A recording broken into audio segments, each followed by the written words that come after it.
Today we're going to talk about insecurity and how insecurity, I call it the monster. It grips you and it rips your family apart. Welcome to the Morrow Marriage podcast, guys. And unfortunately, today I have some bad news. Kathryn's father has passed away. So we were set to record and we're going to take this week and we're going to throw back to some of the most popular episodes we have on our podcast, back before we had a camera, before we had a quality microphone. Because I thought about doing episodes for you guys alone, but I know that you come for us, for the couple, for the new marriage. And so we appreciate your patience. We appreciate your understanding. These are episodes that a lot of you have missed. I know, because the amount of downloads that there are versus the amount of downloads in general per week. I know some of you guys just haven't gone back. So I'm going to make sure you guys get these most popular episodes here, and we will start filming again right away. And today we're going to talk about insecurity and how insecurity, I call it the monster. It grips you and it rips your family apart. Do you remember the days when I was such an insecure little bitch? I do. Yeah. How could I forget? It's something that you have to get a hold of. Now, I mean, I've worked with enough men to know that they struggle with insecurity just because their wife doesn't want them.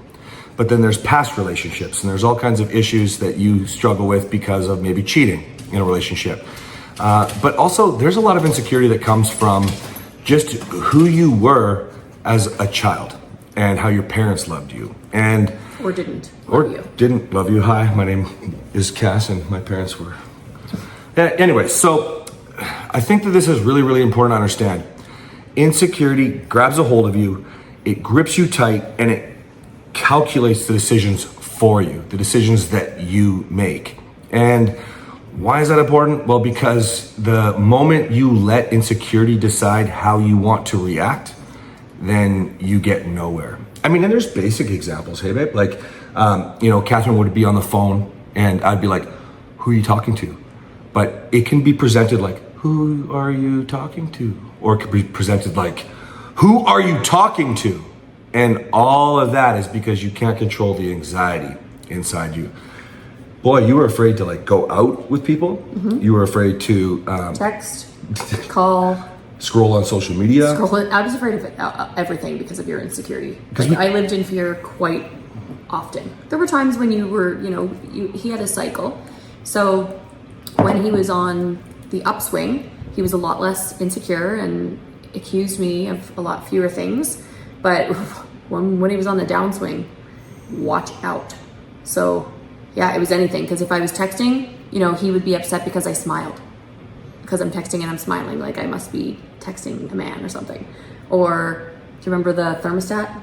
Oh, let's talk about the thermostat. Thermostat story. Oh yeah. So my husband is a man's man. If he can't fix it, it can't be fixed. He can put everything together. He can fix anything. And so sometimes there would be something that if I didn't know how to do it, I would just ask him to do it. I still do that all the time, actually. Yeah, why do I need to learn another new skill if my husband already knows how to do it? That's right. So one of the things was that we had a thermostat that I thought was actually quite advanced. This was almost 10 years ago, though. So it wasn't really all that advanced compared to the thermostats that we have right now. But for me, I moved out of this little apartment with a little dial thermostat, and we had this thermostat on a timer. And so I would ask him to change the temperature if it was hot, if it was cold. And we also had air conditioning system that we had set up to it, and he just knew how to use it. So why do I need to go tinker, spend 5 minutes to turn it down 2 degrees when he could just go over and do it in 10 seconds? And so I would ask him to do the thermostat. So one day he came home from work, and he worked a lot more than I did, so I was home a lot more by myself. He came home from work, and it was too hot in the house, or it was too cold, so I'm not gonna wait 5 hours.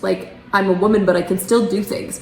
So I went to the thermostat. That sounds bad. I'm a woman, but I can still do things. No, she can do a lot of things. Yeah, I said that totally joking because I let him do the blue jobs, the fixing, and I have no interest. And I know there are women that are really good at fixing things. I'm just not. I'm total gender stereotype pig jobs.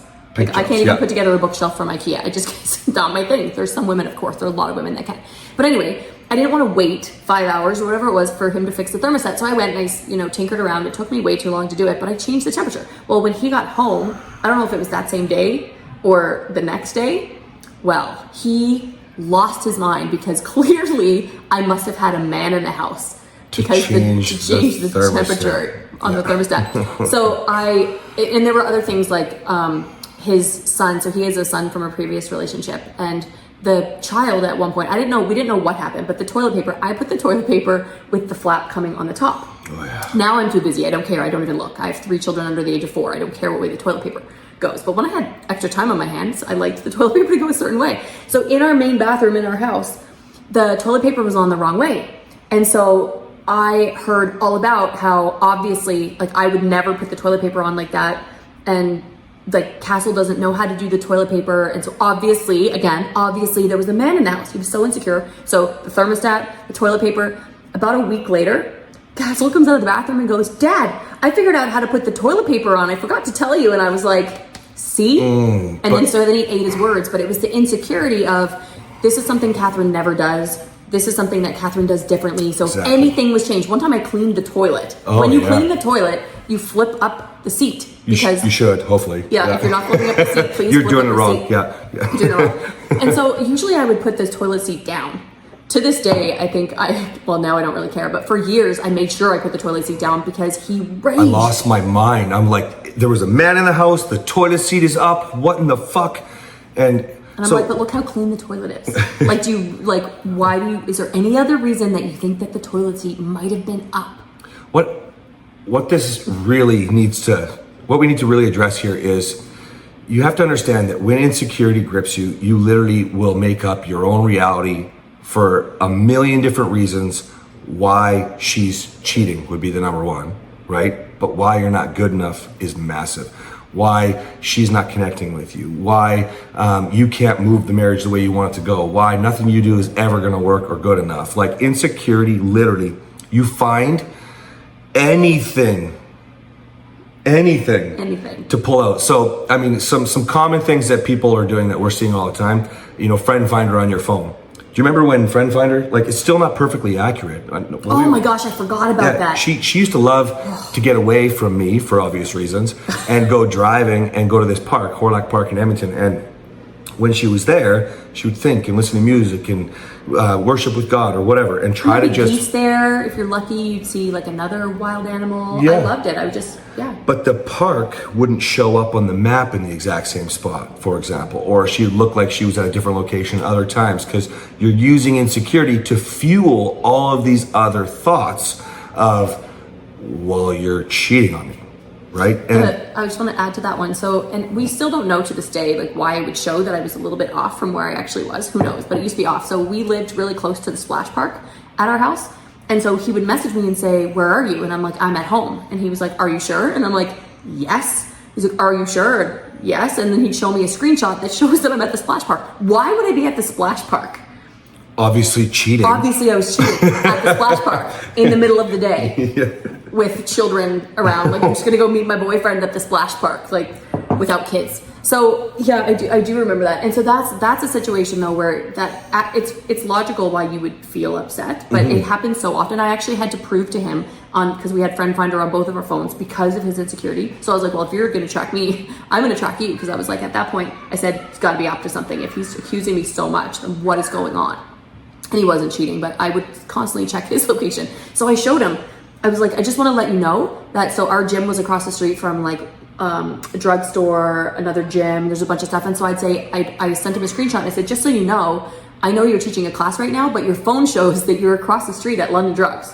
And he was like, but I'm not. And I was like, I know you're not, but this is what Friend Finder does. Sometimes it would, like, it was just, off by like 100 meters or something. Insecurity does. Exactly. Do you know, now, let's just kind of break away from this. We all understand it. We all know that insecurity is stupid. We all understand where it comes from. We all understand why. What I want to do now is address what you can do differently. So first thing, if you're a person going through insecurity, and this happens with wives too, not just the men that I work with, some of their wives are very insecure and they didn't all have affairs, okay? But insecurity, you need to first deal with the anxiety, with what you're experiencing, with what you're feeling. Because when you're not, you're automatically letting your mind go in all the different directions. And then you are going to inherently use negativity to support that and back up your absolute truth that you feel in your mind, right? So when I learned to deal with insecurity, I had to learn to deal with the anxiety of what I was actually feeling. Losing you would be probably the most important one at the time. It's not actually the thought of somebody being with you. It was really the thought of me not being good enough. Why wouldn't she want to be with me? I'm going to lose her. And then you start to chase the monster.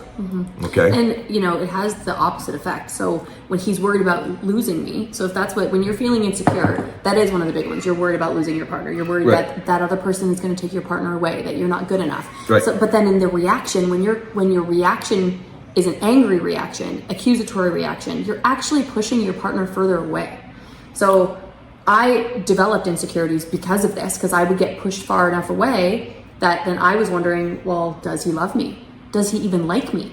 Why does he think I'm doing these things? You say it all the time. Do you even like me? I used to ask him, I said, do you even like me? Why are we married? Because he was mean to me. He was insecure about everything I was doing. Everything was questioned. I was like, do you like me?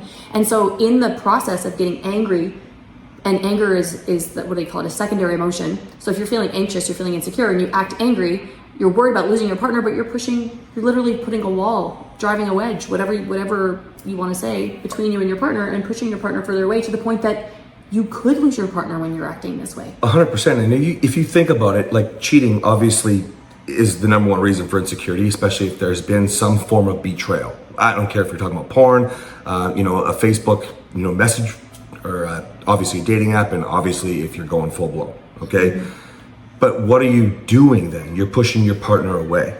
Now, we're not talking about morals here today. We're not talking about cheating, all that stuff. I just want to back up what Kathryn's saying here. If you want your partner, like you're moving the marriage forward, that's what you think you're trying to do, pushing your partner away or pushing them into the thought of where could I feel safe somewhere else? This is male or female, guys. Forget that only women need to feel safe. If you are pushing them away, they're going to go get their dopamine rush somewhere else. Why? Now you're blaming them, but you literally, more than likely, most people aren't cheating. More than likely, you manifested that and you made that happen. In a way, I'm not saying they can't take responsibility. You just open the door. It's never your fault. I talked about this last time. It's never your fault when your partner cheats. But I didn't cheat. But I mean, I could see how maybe somebody would have, because I wasn't feeling safe with you. And so maybe I'm just speculating because I'm not a cheater, but I think sometimes when someone isn't a cheater, even when you are a cheater, you don't feel safe. You don't want to break up with that person. You don't want to leave that person. You have kids. There's all kinds of reasons to stay, but you want to feel safe with someone else. I'm not justifying it. I'm just saying that this is one of the things that happens. And it perpetuates it. You're making the reality that you're insecure for happen. Again, we're not excusing. I'm not saying it's okay if your wife cheated on you and it's because you're acting this way. No, it's still your wife's problem that she cheated. But, and vice versa. Yeah, right? both. Yeah, both. Yeah. Whoever cheated or whatever's happening in that sort of betrayal, disloyal, that sort of thing. So we're not justifying it at all. It's never okay. But you have to think, well, are you literally pushing your partner further away? And I also want to say one other thing about insecurity. So it's not the insecurity that's the problem here. So yes, you want to feel secure. And we can talk about what we did to allow him to start to build up more security. So yes, you want to feel secure. You don't want to feel insecure because that's a terrible way to feel. Right? Yeah, it's awful. But it's not the insecurity that's the problem. It's the reaction that comes from the insecurity that's a problem. Right. If you're feeling insecure, then we need to deal with that. You need to be able to have a conversation with your partner about how you're feeling insecure so that your partner can help work through those insecurities with you. Your partner ideally loves you and doesn't want you to feel insecure. I didn't want you to feel insecure. But when he came at me with anger, I came back with anger and defensiveness because you're not cheating. Right? So you get pissed off, I was really pissed off. Yeah. And so we came up with a solution that it worked for us and it's worked for other people that we've coached. Can we move into that? Yeah, let's do it. Yeah. So, you want to do? Yeah. So it was after one of the accusations. And I think it was, I got stuck at a light or something happened. I got stuck in traffic and I was a few minutes arriving behind him. So he was driving in front of me. First of all, he drives faster and I got stuck at a light, or maybe I stopped at a store. I can't even remember, but I was a few minutes behind you.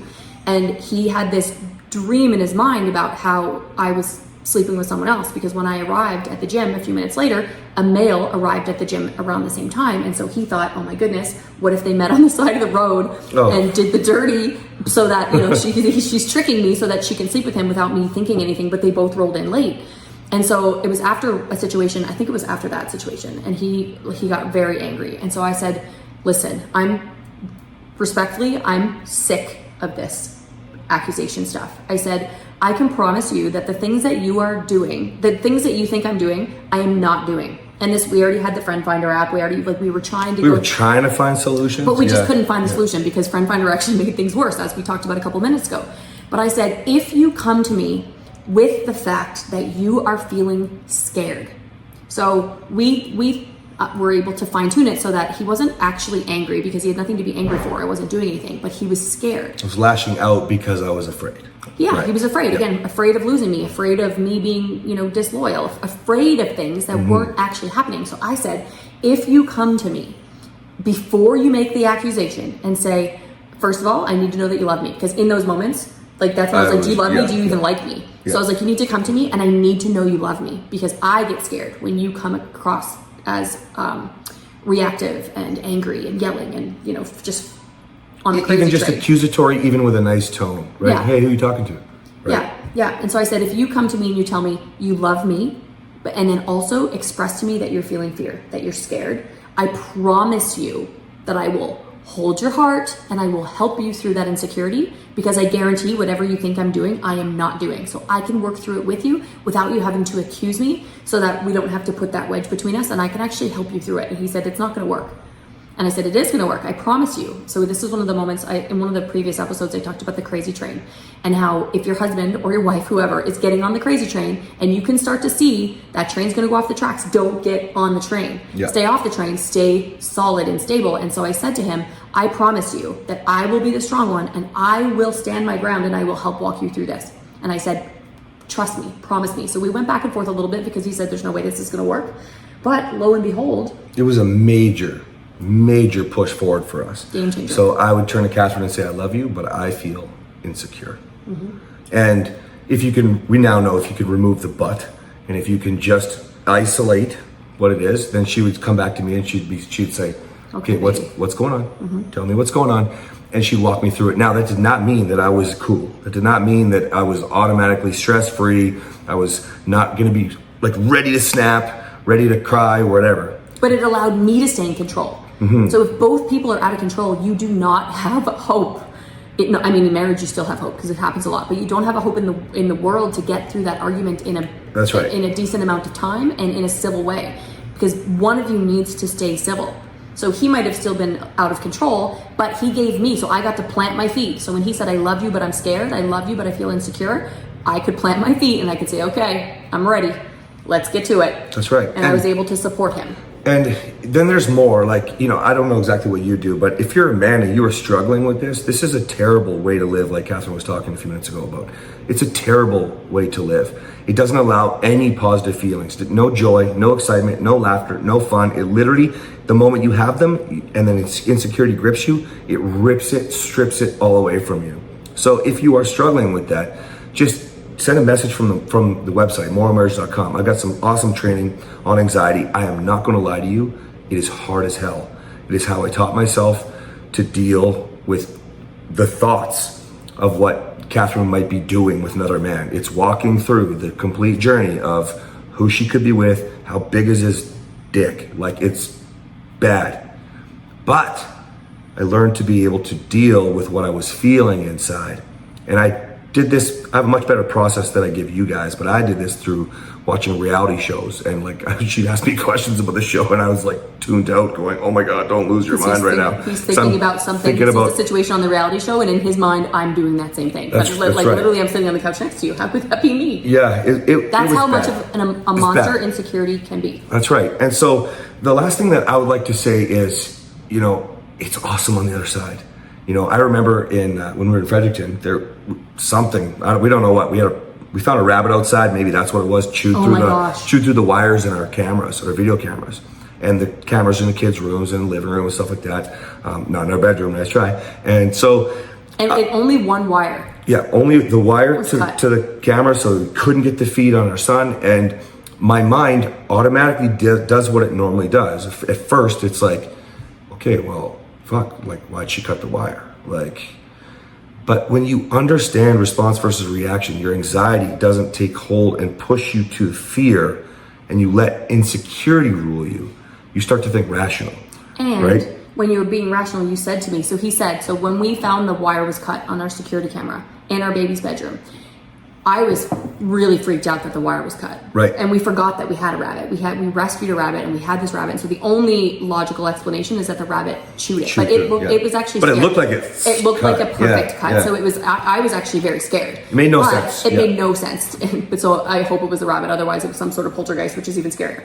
But anyway, he said to me, I'm not going to lie to you. I'm really concerned right now that you cut the wire. And I remember thinking, like, I'm so sorry. I said, I'm so sorry, honey. That must be a terrible way to feel. And I said to him, this is what was like, just proved it that I didn't. I was like, if I was going to do something with another man in our son's bedroom and I wanted to get it off camera, I'd unplug it, not cut it. Yeah. And I also was like, well, wouldn't you do it in the bedroom where there is no camera? And also the bed's a lot bigger than a little fire truck bed. But this is the thing. I want to say one more thing. Yeah. And we can say, I can say it like that now, where I'd say, if I was going to do this, I would unplug it. Where like normally 5 years ago, if I said, if I was going to cheat on you, I'd unplug the camera, he'd be like, oh my gosh, she's already thought of it. Yeah, exactly. The insecurity just makes you go, oh my gosh. Why did she think of that? Backs up the bullshit. Now this is really important because this was just, I think only 6 months ago. But insecurity has nothing to do with it now. It's my natural, okay?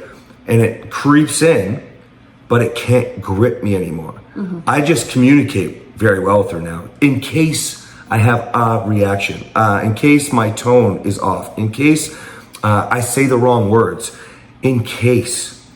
But I probably don't even need to do that anymore.